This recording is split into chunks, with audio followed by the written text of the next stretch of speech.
nativas que, depois, frequentemente, a assaltaram. Tão devotada aos seus deveres, tão submissa à autoridade de seus genitores, ela se vê, malgrado o amor que a ambos consagra, na contingência de lhes infringir as ordens e de abandonar clandestinamente a casa onde nascera. Seu pai tivera em sonho a revelação dos desígnios que ela acariciava. Sonhou, uma noite, que a filha deixava a terra natal, a família, e partia, acompanhada de homens de guerra. Vivamente preocupado, falou disso aos filhos, ordenando-lhes que, de preferência consentirem que se ausentasse assim, afogassem no Mosa. E acrescentava, se o não fizerdes, falo-ei eu próprio. Joana fora obrigada a dissimular, resolvida, como estava, a obedecer antes a Deus do que aos homens. Em Rouen, os juízes lhe fazem carga desta circunstância. Acreditavas proceder bem, perguntam-lhe, partindo sem permissão de teu pai e de tua mãe? Sempre obedeci a meu pai e a minha mãe em tudo, exceto no que respeitava a minha partida. Mas, depois lhes escrevi e eles me perdoaram.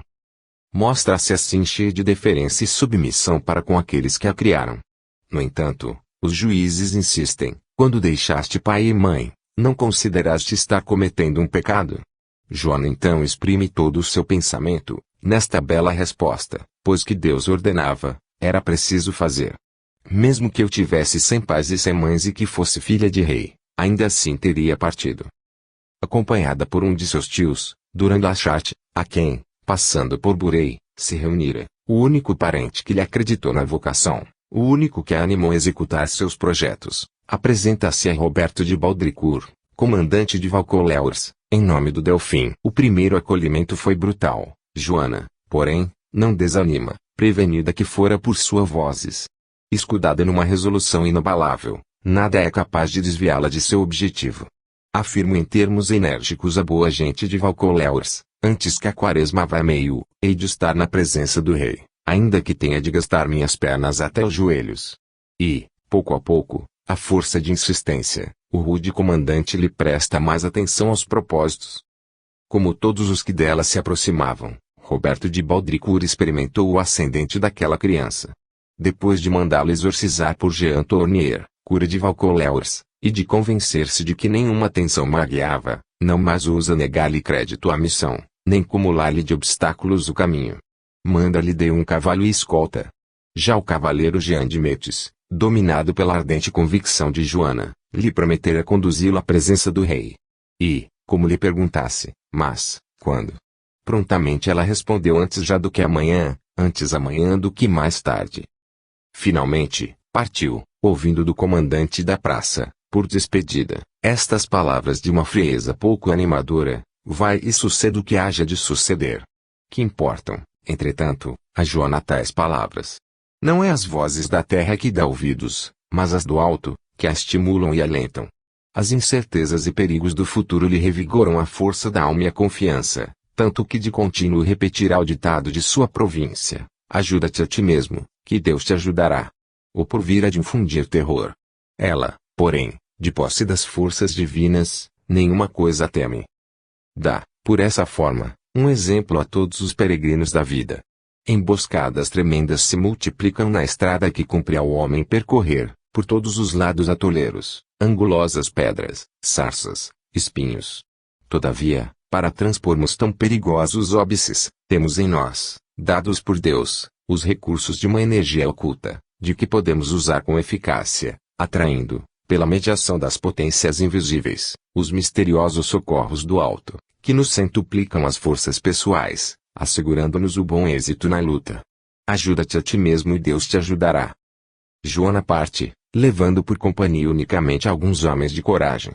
Viaja dia e noite por províncias inimigas, para vencer as 150 léguas que a distanciavam de Chinon, onde reside o Delfim Carlos, cognominado, por escárnio, o rei de Bourges, porque, sob o cetro, somente conservam os farrapos de reino, vivendo despreocupado de seu infortúnio, absorvido pelos prazeres, cercado de cortesãos, que o traem secretamente e pactuam com o inimigo. Para chegar até lá, tem que atravessar a terra dos borgonheses, aliados da Inglaterra, caminhar a chuva por atalhos escondidos, vadear rios transbordados, dormir sobre o solo encharcado. Não hesita um só instante. Suas vozes lhe repetem sem cessar: Vai, filha de Deus, vai, nós iremos a teu auxílio. E ela vai, a despeito dos obstáculos, por entre todos os perigos. Voa em socorro de um príncipe desesperançado e sem coragem. E vede que mistério admirável. Uma criança é quem vem tirar a França do abismo. Que traz consigo algum socorro militar, algum exército. Não, nada disso.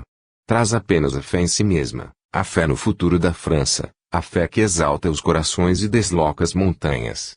Que diz a quantos se apinham para vê-la passar: venho da parte do Rei do Céu e vos trago o socorro do céu. 6. Chinon, Poitiers, Tours. Vai, avança ousadamente. Que do triunfo irás à frente. Paul Alarde. Para a maior parte dos autores, Joana entrou na Touraine por Amboise, seguindo a estrada romana em que se alonga pela margem esquerda do Loire. Teria então vindo primeiramente de Gien a Blois, pelo Soulogny. Saindo de Amboise, teria atravessado o Cher, em Saint-Martin-Libéal, o Indre, em Cormery, e parado em Sainte-Catherine de Fierbois, onde havia uma capela consagrada a uma de suas santas. Segundo a antiga tradição, Carlos Martel, vencedor dos sarracenos, tendo-os exterminado nos bosques bravios, Ferus Boscus, Fierbois, depusera a espada na ermida, que se erguia em meio desses bosques. Reconstruída em 1375, ela era frequentada pelos cavaleiros e homens d'armas que, para obterem a cura de ferimentos, faziam voto de lá ir em peregrinação depositar seus gládios.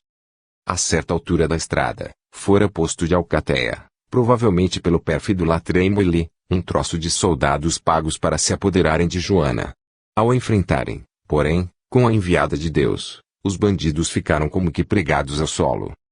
Conforme aos depoimentos, idênticos, de Poulengy e de Novelonpont, a viagem de Vaucouleurs a Chinon se efetuou em 11 dias.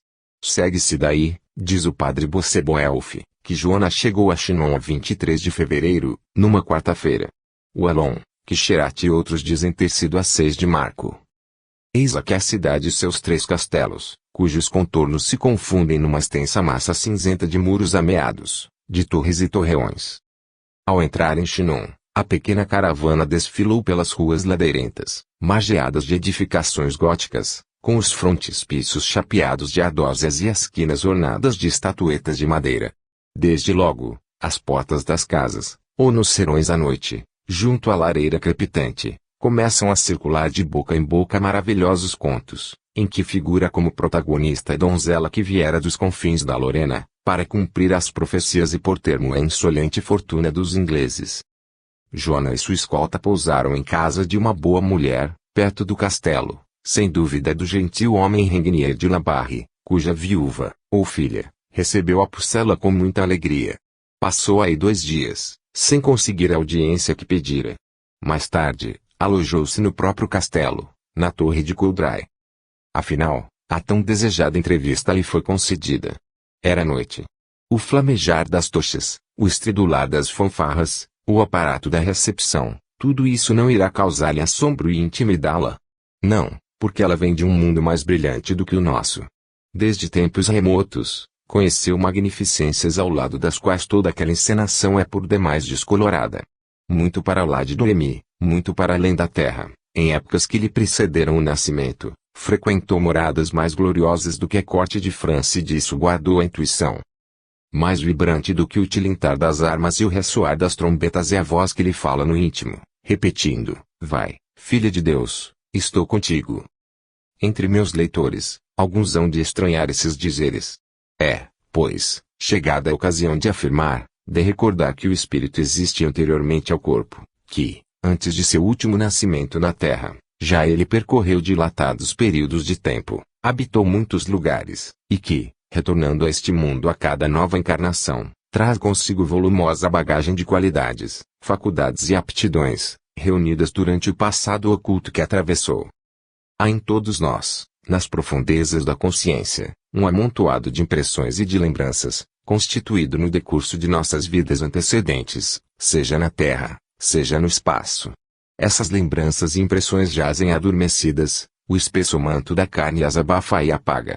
Mas, às vezes, e sob a ação de algum agente exterior, despertam repentinamente. Chispam então as intuições, ignoradas faculdades reaparecem e nos tornamos, por instantes, um ser diferente do que éramos aos olhos de nossos semelhantes. Já sem dúvida a vez de ter observado certas plantas que se balançam na superfície das águas dormentes dos lagos.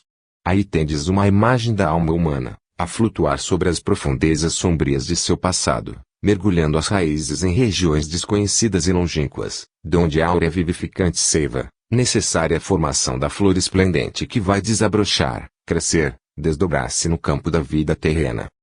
Joana foi introduzida no imenso salão do castelo, onde se achavam reunidos 300 fidalgos, cavaleiros e damas da nobreza, ricamente trajados. Que impressão não devera produzir na humilde camponesa aquele espetáculo? De que coragem não precisou para afrontar tantos olhares licenciosos ou inquisitoriais, tão numerosa assembleia de cortesãos, que ela percebia-lhe ser hostil. Lá estavam Regnault de Chartres, chanceler de França, arcebispo de Reims, sacerdote de alma empedernida, pérfido e cúpido, La Trémoille, o grande camarista, homem invejoso e dissimulado, que dominava o monarca e, em segredo, urdia traições com os ingleses, o duro e orgulhoso Raul de Gaucourt, mordomo-mor do rei, o marechal Gilles de Retz, infame feiticeiro, mais conhecido pela alcunha de Barba Azul, e uma infinidade de outros cortesãos titulares, de padres astuciosos e ávidos. Joana sentia em torno de si uma atmosfera de incredulidade e animadversão. Tal meio em que vivia Carlos VII, amolentado pelo abuso dos prazeres, longe do teatro da guerra, entre os favoritos e as amantes. Suspeitoso e tímido, o rei, para experimentá-la, pusera no trono um cortesão e se ocultara na multidão de fidalgos. A donzela, porém, vai direto à sua presença, ajoelha-se e lhe fala por longo tempo em voz baixa. Revela-lhe pensamentos que ele guardava em segredo, as dúvidas que nutria sobre seu próprio nascimento, suas hesitações ocultas, e um raio de confiança e de fé ilumina, diz a crônica, o semblante do monarca. Os que presenciavam a cena compreenderam, tomados de espanto, que um fenômeno extraordinário acabava de operar-se. Entretanto, ninguém houve que pudesse crer achar-se a sorte do mais altivo reino da cristandade confiada a tais mãos, nem que ao braço débil de uma pobre aldeã estivesse reservado o desempenho de uma tarefa que malograra os conselhos dos mais avisados e a coragem dos mais fortes.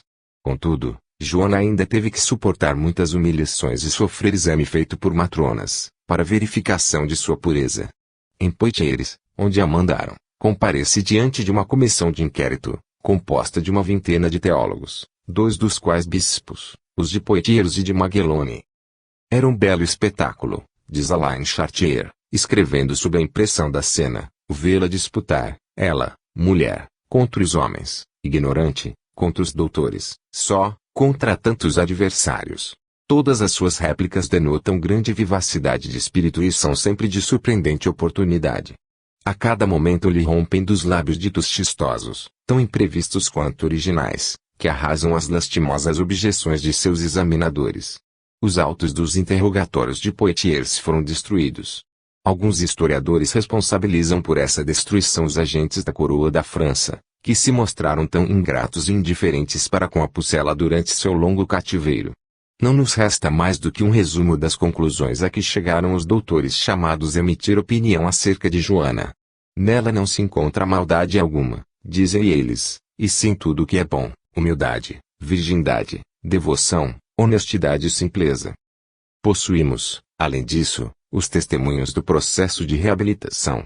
Frei Seguin, da Ordem dos Dominicanos, exprimia-se assim, com muita bonomia e simplicidade. Eu que vos falo, perguntei a Joana de que idioma se servia a voz que lhe falava. De um melhor do que o vosso, respondeu-me. E, com efeito, eu falo o limosino. Interrogando-a de novo, disse-lhe, crês em Deus? Sim, melhor do que vós, foi a resposta que me deu. Outro dos juízes de Poitiers, Guilherme Aimery, lhe objetava, dizes que Deus te prometeu a vitória e pedes soldados. Para que soldados, se a vitória está garantida? Os soldados batalharão em nome de Deus, replicou Joana, e Deus dará a vitória. Quando lhe pedem que mostre os sinais de ser verdade o que diz, isto é, quando lhe pedem milagres, ela observa, não vim a Poitiers para dar sinais de coisa alguma. Levai-me, porém, a Orleans e vos mostrarei os sinais de que sou enviada. Pela segunda vez, Obrigam-na a sujeitar-se a ser examinada por um conselho de matronas, a que a rainha da Sicília preside, para lhe verificarem a virgindade. Depois de sair triunfante de todas essas provações, ainda foi forçada a esperar mais de um mês, para marchar contra os ingleses. Só quando a situação de Orleans se torna desesperadora é que Dunois consegue que a enviem, como último recurso, à frente de um comboio de víveres. Joana veio primeiramente a Tours, para mandar fazer sua armadura e seu estandarte. Reinava aí viva agitação, entregues os habitantes a ativos trabalhos de defesa. A 14 de outubro de 1428, o Marechal de Gaucourt, baileu de Orleans e mordomo-mor do rei, os avisara de que os ingleses haviam posto cerco a Orleans e que tencionavam em seguida marchar sobre Touraine. A cidade se prestava para resistir. Por toda parte pedreiros, obreiros de toda espécie, trabalhadores braçais, porfiavam numa atividade febril. Trabalhava-se com ardor em levantar baluartes, cavar e alargar fossos, reparar e aparelhar as pontes. Nas torres e trincheiras, construíam-se guaritas de madeira para as atalaias. Abriam-se canhoneiras nas muralhas de circunvalação. Bombardas e colubrinas, balas de pedra, pólvora, tudo que compunha a artilharia da época estava sendo armazenado. O inimigo podia vir, saberiam responder-lhe. A antiga cidade dos Turones gozava então de grande importância. Chamavam-lhe a Segunda Roma, por causa de seu numeroso igrejário, de seus mosteiros e, sobretudo, por causa da Romaria São Martinho, para a qual vinham peregrinos de todos os pontos da cristandade. A fim de fazermos ideia de sua situação ao tempo de Joana d'Arc, subamos pelo pensamento a uma das torres da Colegiada de São Martinho, a de Carlos Magno, por exemplo, conservada até hoje e que encerra o túmulo de Luigard, esposa daquele rei, circunstância que lhe deu nome.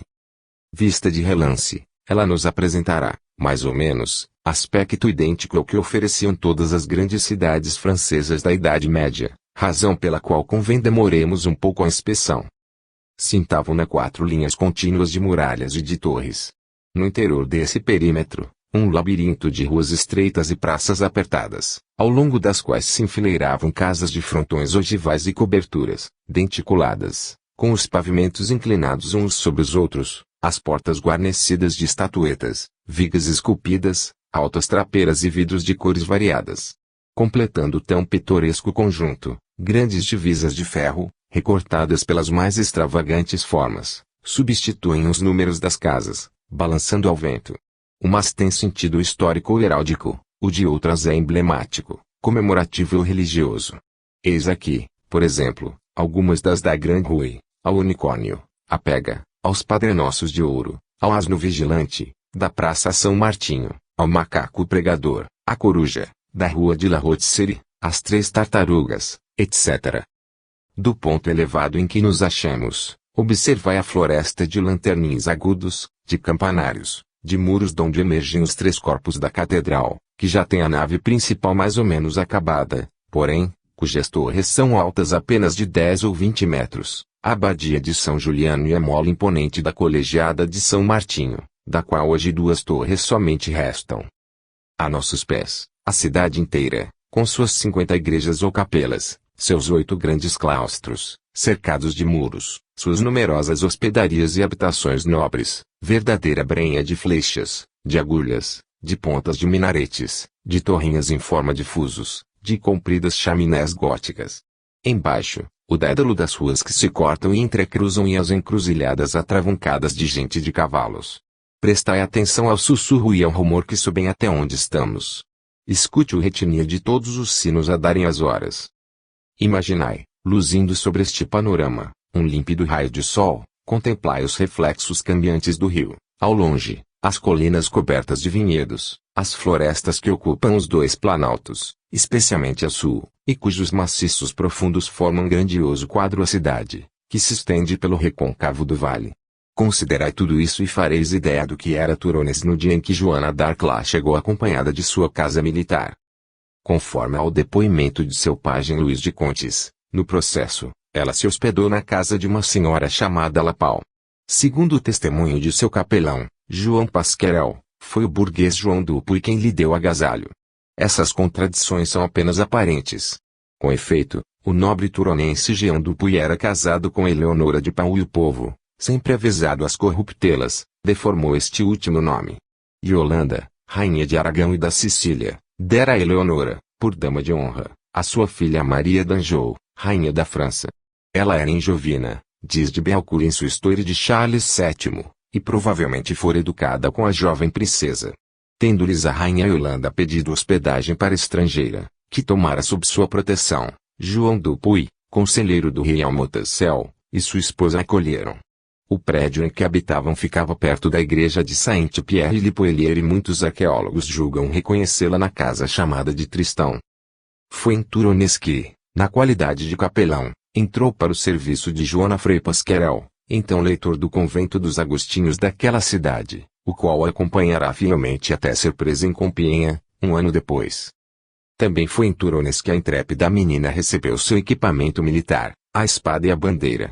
Seguindo suas indicações, um armeiro da cidade foi procurar a espada que Carlos Martel depositara em Santa Catarina de Fierbois.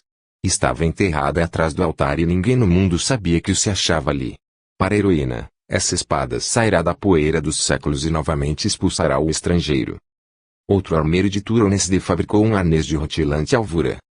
Obedecendo às instruções de suas vozes, Joana mandou fazer, por um artista toronense, uma bandeira branca, que serviria de estandarte e seria o emblema em torno do qual se reuniriam as tropas dispersas. Ornavam-na franjas de cera e continha, além da imagem de Deus abençoando as flores de lis, a divisa, Jesus Maria. A heroína jamais separava a causa da França dessa outra, mais alta, a inspiração divina, donde lhe decorria a missão. A 25 de abril de 1429 partiu de Turones para Blois, onde a esperavam os chefes militares e o grosso do exército.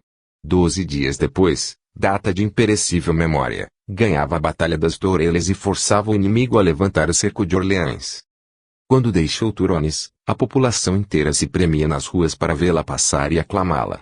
Envergando a armadura toda branca, que cintilava ao sol da manhã, ela, garbosa, fazia caracolar o belo cavalo de guerra que montava. Empunhando a bandeira, trazendo à cinta a espada de Fierbois, avançava radiante de esperança e de fé. Dir-se-ia o anjo dos combates, como celeste mensageiro. 7. Orleans. Entrando em Orleans, quanto era grande e bela. Premindo-se, os soldados fremem em torno dela. Para os abençoar, mães os filhos lhe mostram. E, à medida que avança, eis que todos se prostram. Paul Alarde. De Turones a Orleans a viagem foi uma contínua ovação. Por onde passava, ia Joana semeando alegria. Se os cortesãos a olham com suspeita e desdém, o povo esse ao menos acredita nela e na sua missão libertadora. Os próprios ingleses, tomados de estupor, permanecem imóveis nas trincheiras, vendo desfilar, sob comando da Pucela, o exército de salvação. Os habitantes de Orleans, loucos de entusiasmo, esquecendo o perigo, transpõem os muros da cidade e correm ao encontro da heroína. No dizer de uma testemunha ocular, eles já se sentiam reconfortados e desassediados pela divina virtude que eles tinham dito haver naquela simples Pucela, que todos consideravam muito afetuosamente, tanto os homens como as mulheres e as crianças. As campanhas de Joana d'Arc no Loire oferecem um espetáculo único na história, o dos capitães de Carlos VII, os Dunois, os Laire, os Galcourt, os Chantrailles, marchando contra o inimigo sob as ordens de uma rapariga de 18 anos. Inúmeras dificuldades se lhe antolham. Os ingleses haviam feito um círculo de formidáveis fortificações em torno de Orleans. Dentro em pouco, na cidade reinará a miséria e será fatal a rendição de uma das maiores e mais fortes praças do reino.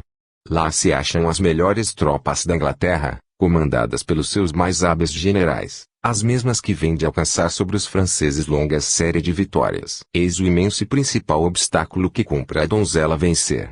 São bravos os que ela comanda, mas estão desmoralizados por tantas derrotas sucessivas e pessimamente organizados para evitarem novos desastres. Um primeiro ataque às trincheiras de Saint-Lô, tentado em sua ausência, é repelido. Avisada, a heroína se arroja toda brida, com a bandeira desfraldada. Eletriza os soldados e, num ímpeto fascinador, arrasta-os ao assalto. Era a primeira vez, diz Anatole France, numa das raras passagens de sua obra, em que lhe faz justiça, que Joana via combater e logo, entrando na batalha, se tornou chefe, porque era melhor que todos. Fez mais do que os outros. Não que fosse mais versada do que eles em coisas de guerra, era muito menos, mas, por ter o coração mais abnegado.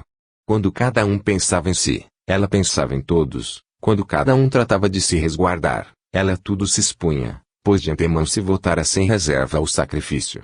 Assim, aquela criança que, como qualquer criatura humana, temia os sofrimentos e a morte, a quem suas vozes, seus pressentimentos haviam anunciado que seria ferida, tomou lugar à frente dos guerreiros e, sob uma chuva de projéteis arremessados pelas bestas e colubrinas, permaneceu de pé à borda do fosso, empunhando o estandarte, para manter unidos os combatentes. Com esse vigoroso ataque, conseguiu romper as linhas inglesas. Uma a uma, as fortificações foram tomadas e em 3 dias Orleans estava livre do cerco. Depois, os combates se sucedem, como relâmpagos num céu de fogo. Cada assalto é uma vitória. É Jargeau, é Meung, é Belgency. Finalmente, em Patay, os ingleses são batidos em campo raso e o general Talbot, que os comandava, cai prisioneiro. Em seguida, as tropas libertadoras marcham sobre Remus Carlos VII é sagrado rei da França. Em 2 meses Joana reparara todos os desastres, reconstituíra, moralizara, disciplinara, transfigurara o exército e reerguera todas as coragens. Antes dela, dizia Dunois, 200 ingleses punham em fuga 1000 franceses. Com ela, algumas centenas de franceses forçam um exército inteiro a recuar. No mistério do cerco, drama popular, representado pela primeira vez no ano de 1456, em Orleans, um dos atores exclama: "Um só de nós vale por 100. Sobre o estandarte da Pucela. Alguns autores, como Talamas, julgaram poder afirmar que a situação de Orleans em 1429 não chegara a ser tão grave quanto geralmente se diz. Os ingleses eram pouco numerosos e os borgonheses se haviam retirado. A cidade, bem abastecida, se achava em estado de resistir longo tempo e os orleaneses podiam libertar-se unicamente por seus próprios esforços.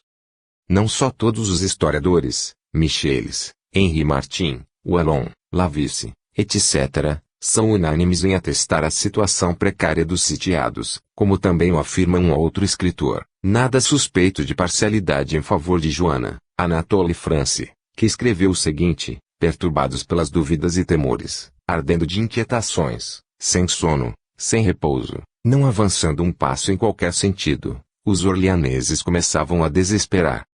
Enquanto isso, os ingleses aguardavam novos reforços prometidos pelo regente. 5.000 combatentes se reuniram em Paris sob as ordens de Sir John Falstaff, com abundantes víveres, para marchar em auxílio dos sitiantes. Lembremos ainda mais o depoimento do Duque d'Alençon no processo de reabilitação. Falando das temíveis fortificações construídas pelos ingleses, diz: "Se me achara em qualquer delas com um punhado de homens armados, ousara desafiar o poder de um exército e creio bem que os atacantes não lograriam tomá-las." E, de fato, os capitães que tiveram parte nas operações me declararam que algo de miraculoso houve no que se fez em Orleans. A esses testemunhos convém aditar a afirmação de um dos sitiados, João Lullier, notável comerciante da cidade, o qual assim se exprimia: "Todos os meus concidadãos e eu estamos certos de que, se a Pucela não vier a socorrer-nos, em pouco teríamos caído nas mãos dos sitiantes. Fora impossível aos orleaneses conseguirem resistir por muito tempo às forças inimigas, cuja superioridade era enorme." O entusiasmo dos habitantes dá a medida dos perigos por que passaram. Após a libertação da praça, os orleaneses se ofereciam a Joana para que a heroína dispusesse deles e de seus bens à vontade, diz-nos o jornal do Siège. Não menos probante é o testemunho que um modesto tabelião da cidade, Guilherme Girault, deixou consignado numa página de um de seus livros de assentamentos. Em meio das aclamações de toda a França, Girault escrevia que o livramento de Orleans fora o milagre mais evidente que já houvera depois da paixão.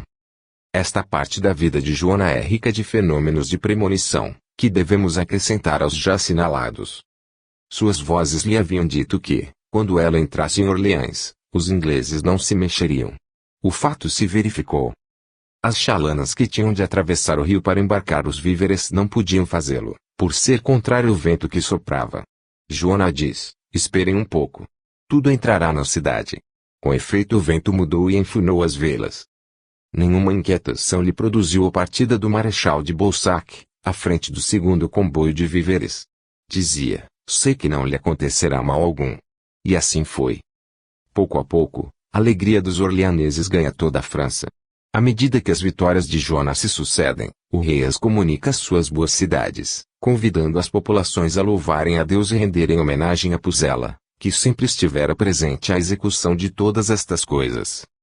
Por toda parte as notícias são recebidas com júbilo delirante e o povo consagra à heroína um culto cada dia mais elevado. Há 480 anos, Orleans festeja o aniversário de tão prodigiosos acontecimentos. Graciosamente convidado pelo Maire, tive ocasião de assistir a muitas dessas solenidades. Transcrevo aqui as notas que então escrevi, sob a impressão do momento. O grande sino de alarma, velha testemunha do assédio, o mesmo que assinalava os movimentos dos ingleses, toca de quarto em quarto de hora. Suas vibrações sonoras se propagam por sobre a cidade, se enstilam pelas ruas estreitas e tortuosas da antiga Orleans, penetram até ao fundo das casas, despertam nos corações a lembrança do levantamento do cerco. Acudindo-lhe ao chamado, logo todos os sinos das paróquias entram a bimbalhar. Suas aéreas vozes se elevam no espaço e formam um concerto portentoso, em que predominam as notas graves do grande sino, sons que impressionam as almas sonhadoras. A cidade inteira se apresenta enfeitada e empavesada. Por cima dos edifícios flutuam bandeiras, nas sacadas e janelas, misturam-se os pavilhões nacionais e os estandartes com as cores e as armas da Pucela. A multidão enche as ruas e praças. Abundam forasteiros, vindos uns dos arredores, outros de pontos longínquos da França e até do estrangeiro. Significativa particularidade. Todos os anos, grande número de ingleses vêm participar das festas da Virgem Lorena.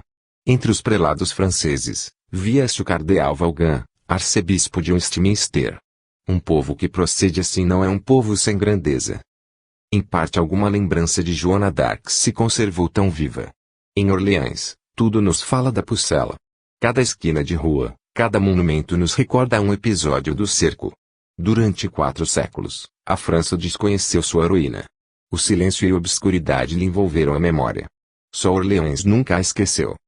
A partir de 1430, um ano depois de levantado o sítio, foram instituídas a cerimônia e as procissões comemorativas e, desde então, a municipalidade e o clero, numa digna emulação, se esforçam por dar à solenidade novos atrativos, sempre que ela se repete. Espetáculo raro e tocante, todos os poderes se unem para tornar a manifestação cada vez mais brilhante. Só a memória de Joana é hoje capaz de restabelecer a união dos pensamentos e dos corações, do mesmo modo que ela em pessoa restabeleceu a unidade da França, no momento dos supremos desastres e do esboroamento. Na noite de 7 de maio, por volta das 8 horas, Joana, vitoriosa nas Tourelles, entrava na cidade assediada. Comovedora e inolvidável cerimônia consagra anualmente a lembrança desse fato.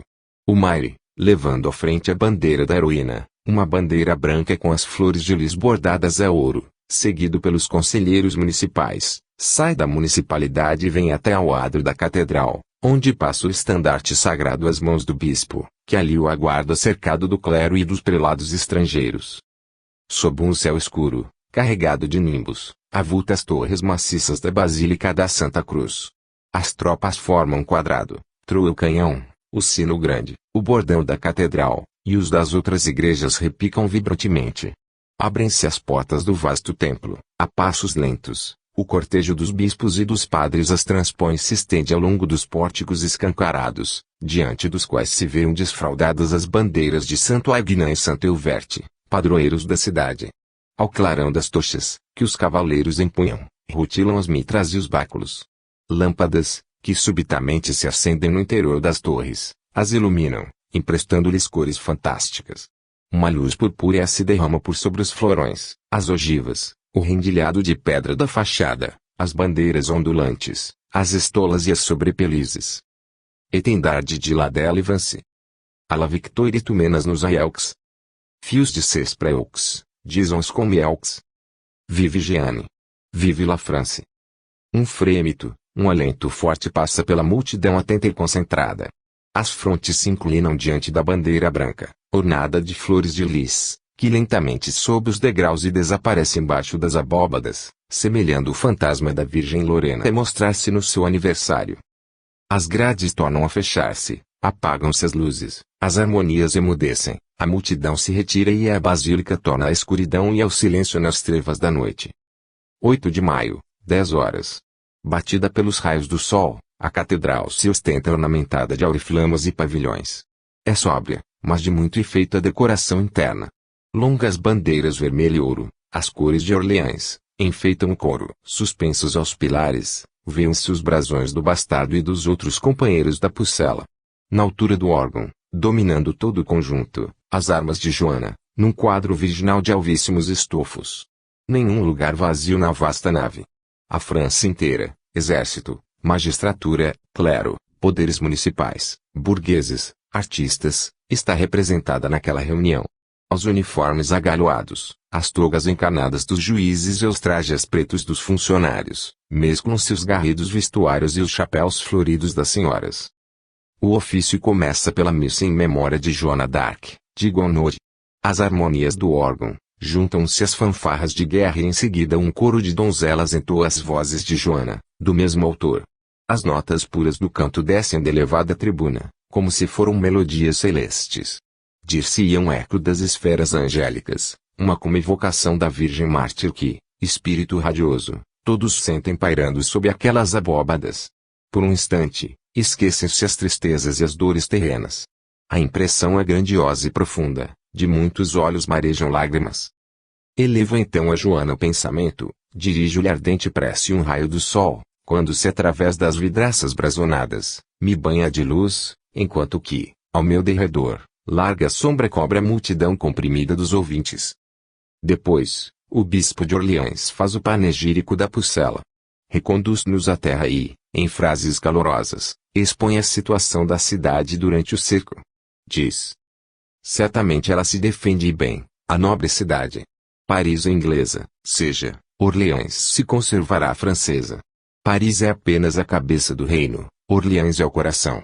Enquanto o coração bate, restam esperanças. Almotacés, povo, burgueses, clero, guerreiros, resolvem morrer de preferência a se renderem. Queimarão os arrabaldes, desmantelarão as igrejas, estarão dia e noite de atalaia, os negociantes bater-se-ão como se tal fora sua profissão habitual, e assim darão tempo ao rei de mandar reforços. E, viva Deus! Ver-se-á para que lado pende a sorte das batalhas. Mas, aí, o rei, nem dinheiro, nem soldados enviava, os sitiantes apertavam o cerco, erguiam fortificações de semana a semana, os víveres se esgotavam e a fome, a horrível fome, devastava. Mais meio mês, e Orleans sucumbirá e o reizinho de Bourges nem sequer continuará a ser o simples reizinho de Bourges e a França baixará ao túmulo em que jazem as nações mortas. Pouco adiante, pinta o delírio dos habitantes, após as vitórias de Joana. Ah! Os 8 dias do que se seguiram à jornada de Patay, quanto deverá ser bom vivê-los! Quão mais suave deve ter parecido a primavera! Quão mais luminosa a superfície do nosso ligeiro e embalsamado nosso Vale de Ouro! Podeis imaginar as visitas em ação de graças a todas as vossas igrejas, os cantares que não mais cessavam, os entusiasmos de que eram objeto os heróis da maravilhosa epopeia, o povo respirando pela primeira vez, depois das opressões da Guerra de 100 anos, numa palavra, esta cidade aclamando-se a si mesma, na vitória da Pucela, e a ressurreição da pátria. Desce do púlpito orador. A turba imensa se precipita para o adro, baralha-se com as forças do exército, zigue-zagueia por entre os bispos, as bandeiras, as relíquias, e a tradicional procissão desfila, comprida de 2 quilômetros, sob um céu escampo, através das ruas empavesadas. Vai percorrer as estações marcadas pelas vitórias de Joana, em Orleans sitiada. No local do Forte das Toureles uma cruz modesta aguarda a memória daquela, diz a inscrição, que por seu valor, salvou a cidade, a França e seu rei. Aí a última parada.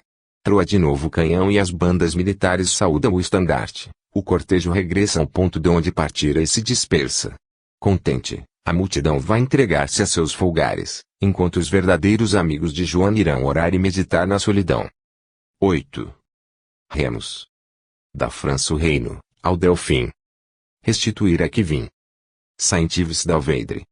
Cumprirá-se a profecia de Joana com relação a Orleans.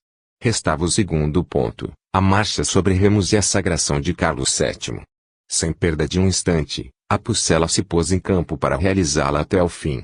Deixou Orleans e foi em busca do Delfim no interior da Touraine.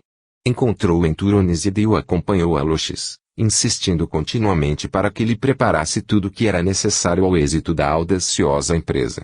Mas, indolente, sem vontade própria, o príncipe hesitava entre as solicitações da heroína e as observações de seus conselheiros, que julgavam temerário arriscar-se a uma viagem de 60 léguas, atravessando um país eriçado de fortalezas e de praças ocupadas pelo inimigo.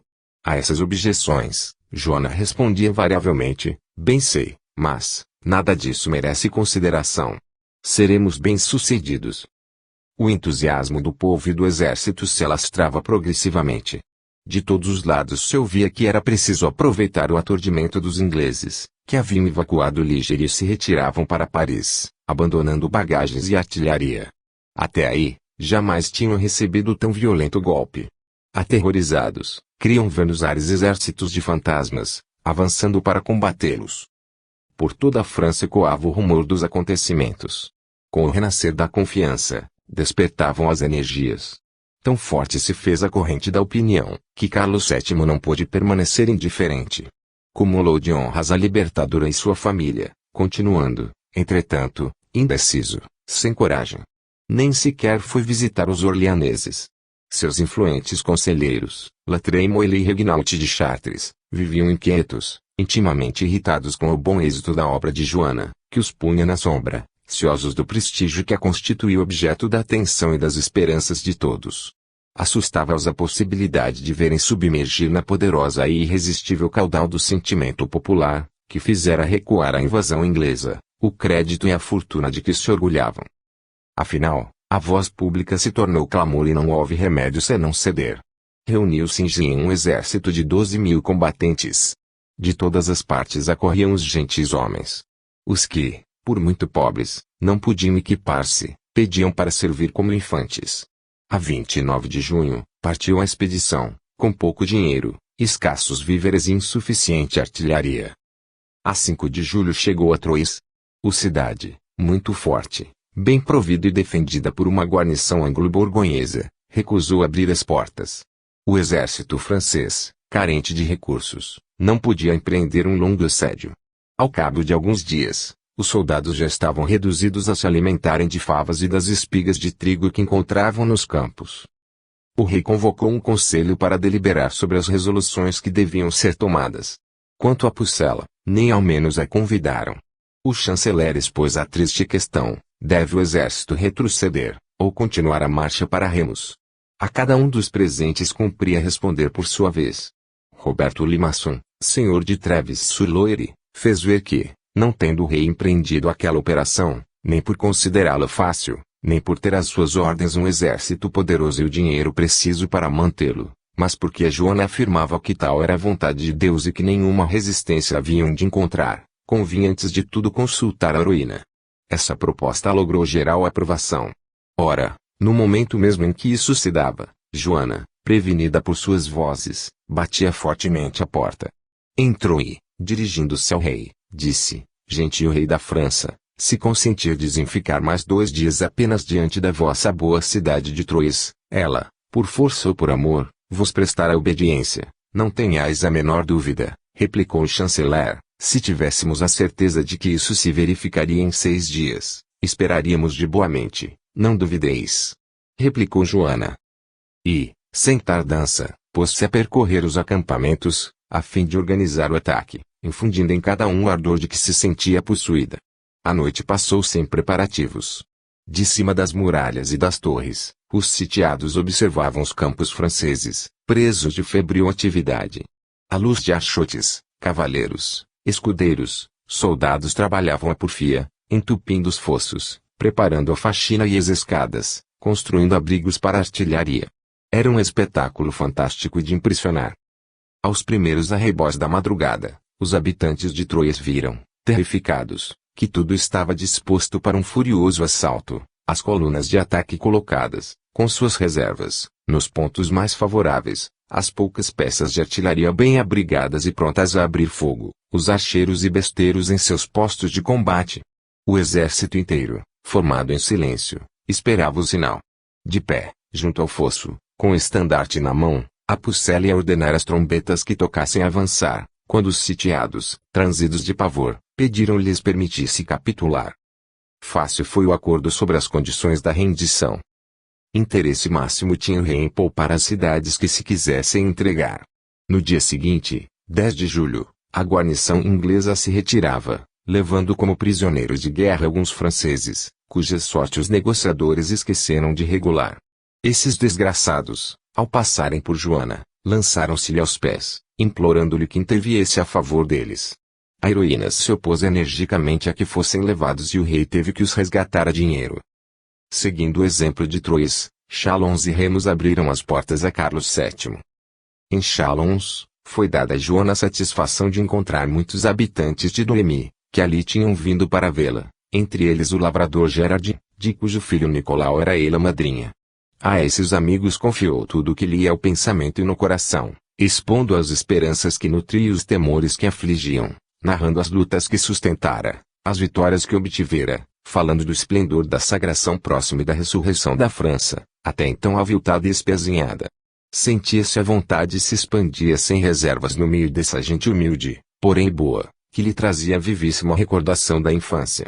Fazia-lhes compreender que aquelas glórias o deixavam impassível e quão grande lhe seria o prazer de voltar para sua aldeia, de retomar, com a vida tranquila de outrora, as ocupações campestres, no seio da família. Sua missão, entretanto, a retinha perto do rei e forçoso lhe era submeter-se à vontade do alto. Menos inquietava a guerra contra os ingleses, do que as intrigas da corte e a perfídia dos poderosos. Nada receio, senão a traição, dizia-lhes. E, com efeito, pela traição é que viria a perecer. Contra todo grande missionário, tramando-lhe a perda, haverá sempre, agachado na sombra, um traidor. No profundo azul do céu se recortam as altas torres da Catedral de Remus, já velha de muitos séculos, na época de Joana d'Arc. Pelas 3 largas portas, abertas de par em par, se lobrigam as vastas naves resplandecentes à luz de milhares de círios e nas quais se comprime uma multidão policrômica de padres, fidalgos, homens d'armas e burgueses em trajes de festa. As vibrações dos cânticos sacros enchem as abóbadas e, por instantes, ressoam as notas estridentes das fanfarras de guerra. Apinham-se no adro as confrarias, as corporações com seus estandartes, todos os que não conseguiram lugar na basílica.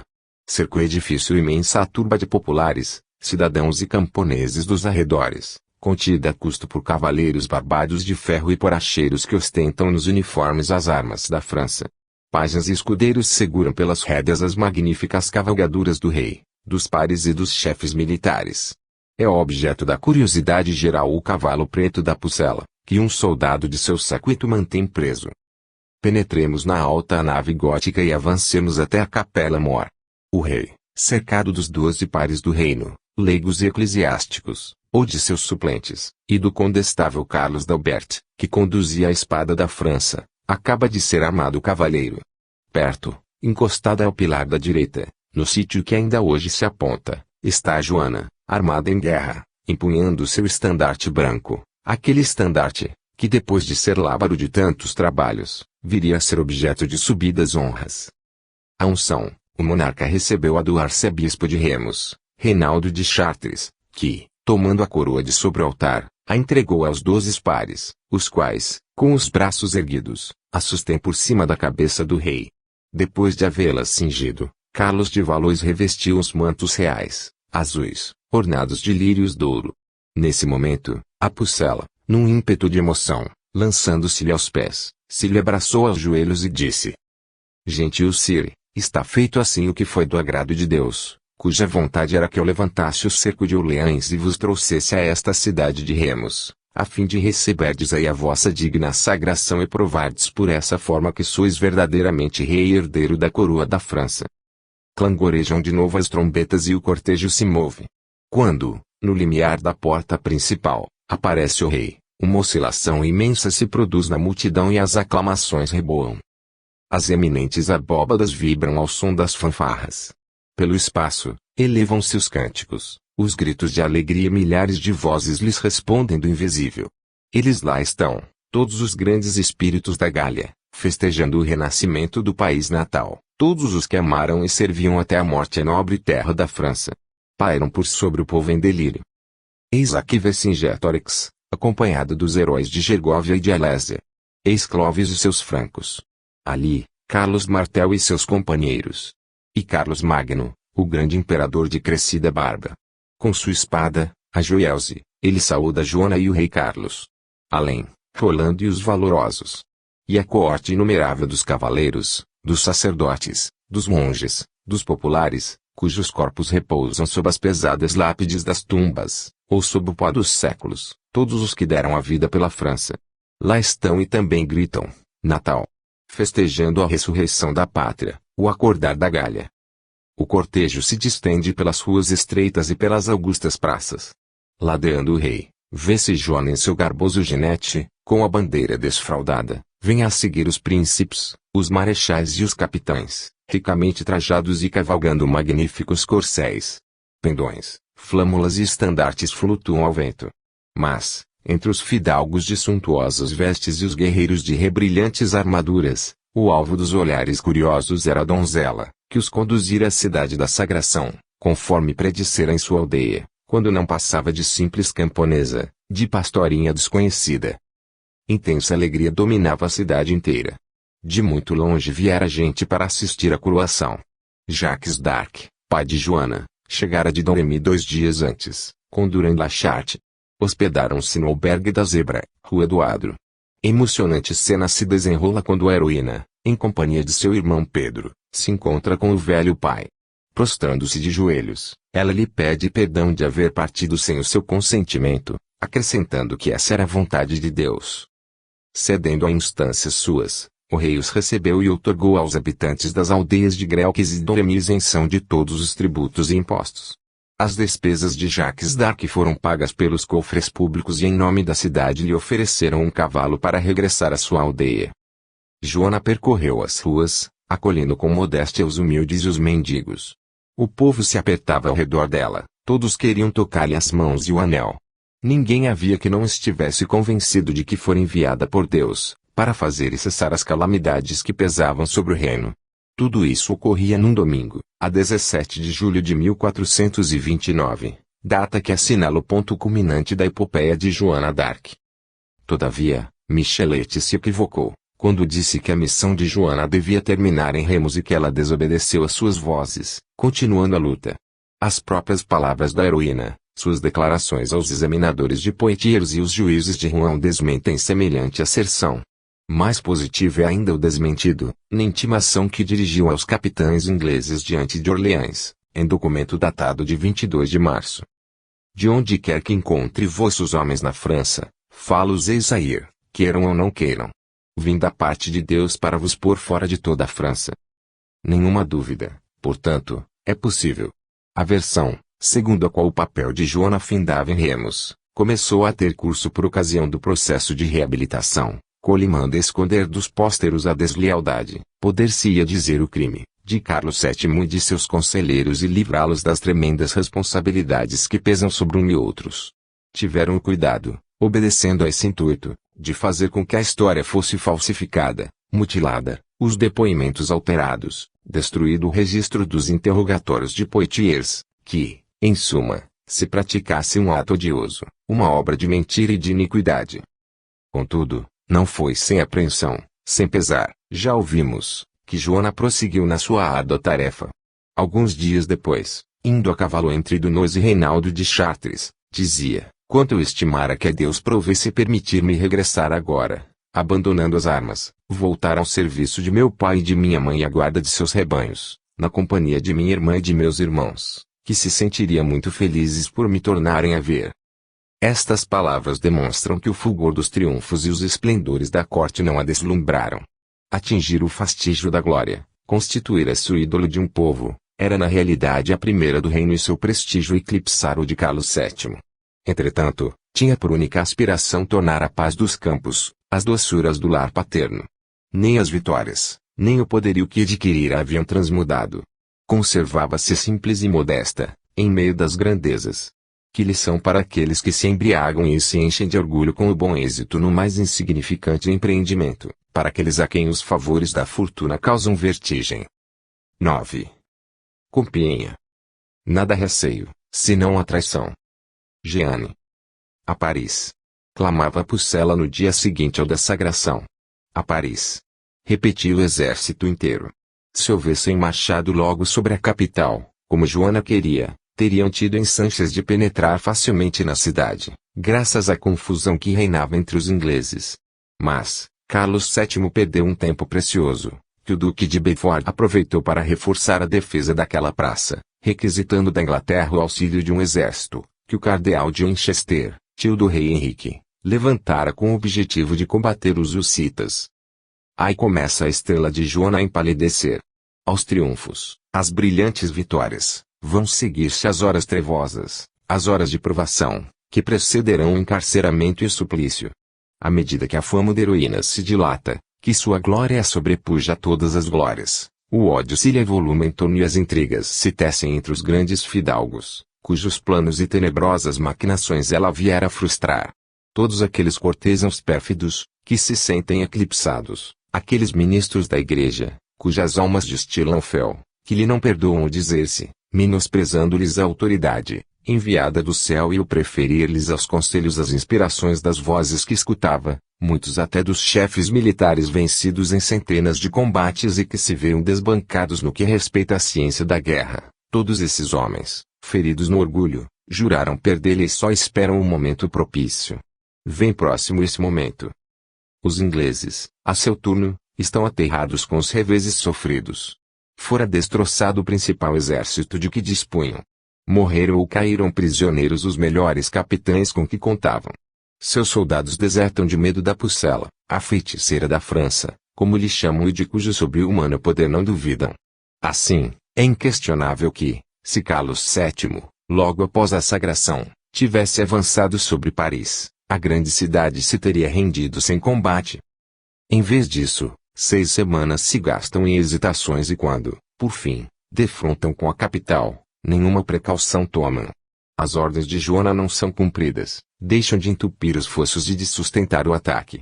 Deram-lhe por ajudantes os 2 comandantes que mais a hostilizavam, os homens mais ferozes que já existiram, diz Michelet, Raul de Gaucourt e o Marechal de Retz, o odioso bruxo, que mais tarde subirá ao cadafalso para espiar o crime de feitiçaria. O rei não quis mostrar-se às tropas. Em vão mandavam-lhe mensagens sobre mensagem, não vinha. O duque d'Alençon correu a buscá-lo em Senlis. Prometeu ir e faltou a palavra. No ataque à porta Saint-Honoré, Joana, como sempre, se portou heroicamente. Durante um dia todo permaneceu junto ao fosso, sob uma saraivada de projéteis, incitando os soldados ao assalto. Ao cair da tarde, recebeu um tiro de besta, que a feriu profundamente na coxa, obrigando a deitar-se no talude. Ainda assim, não cessava de exortar os franceses, exclamando continuamente, o rei! O rei! O rei que apareça! O rei, porém, nunca apareceu.